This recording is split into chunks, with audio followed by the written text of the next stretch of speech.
Attention!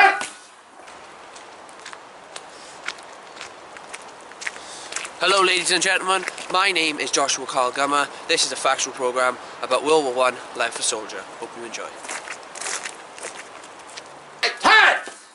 Left hand! Throughout this programme I will be explaining how World War I started, the impact World War I had on soldiers. For example, my great-grandfather who served in the armed forces during 1914 to 1916. About 10! Looking more in depth into this family member, I hope you and I will learn a great deal more about World War I. Shoulder up! About 10! So without further ado, let the investigation begin. Straight, quick! The majority of soldiers who went to war in World War I were underage, under the age of 18, which was the legal age at that time to go to war.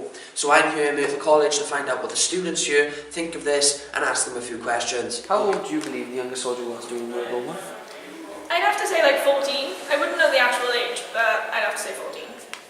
They're quite young. How old do you believe the youngest soldier was during World War I?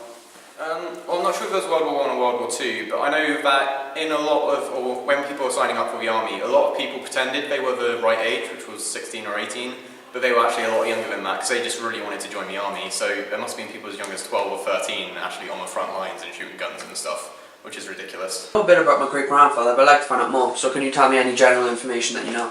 Well, he was born in Merthyr in 1898, and he initially wanted to become an artist, and he went to Cyfarthfa school at the castle, which was a boys' school at the time. And obviously after that, when he became a teenager, the First World War began, and he went to war in 1916. So where did my great-grandfather live? Oh, he lived in 8 Gar Street, Morgantown, Merthyr. What age was he when joining the armed forces? Well, he was about 17.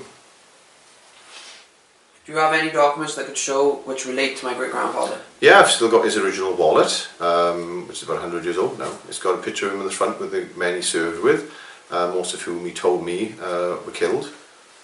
Also, it's got a number of documents still inside, his discharge certificate from 1919. It's also got things like his original birth certificate, which was very small compared to nowadays. Also, another copy of his, of his more up-to-date birth certificate he had to have in order to get work in Abervale at the steelworks. Also, there's a little pension document in there when he retired from the place, and that's about it really. Is there a major part in the First World War that he was a part of, and do you know any stories? Yeah, in 1916 of course, as most people know, one of the major engagements in the First World War was the Battle of the Somme.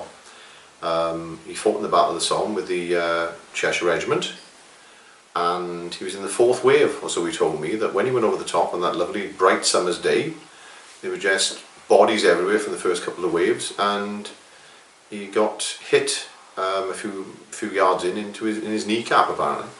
And he had to lie out in no man's land for about 5 hours until he was picked up and taken to an aid station. That kept him up the Second World War, by the way, because he had such a bad knee. He wasn't called up from the reserves then as well. Also, my cousin Neville tells me that he was a lot older than me and obviously knew more stories about him than me. Said that during one small sort of engagement, whether it was a patrol or something else, or a smaller battle, and they came across a young wounded German soldier in one of the shell holes. And instead of killing him, my grandfather actually carried him back to our lines to get aid apparently.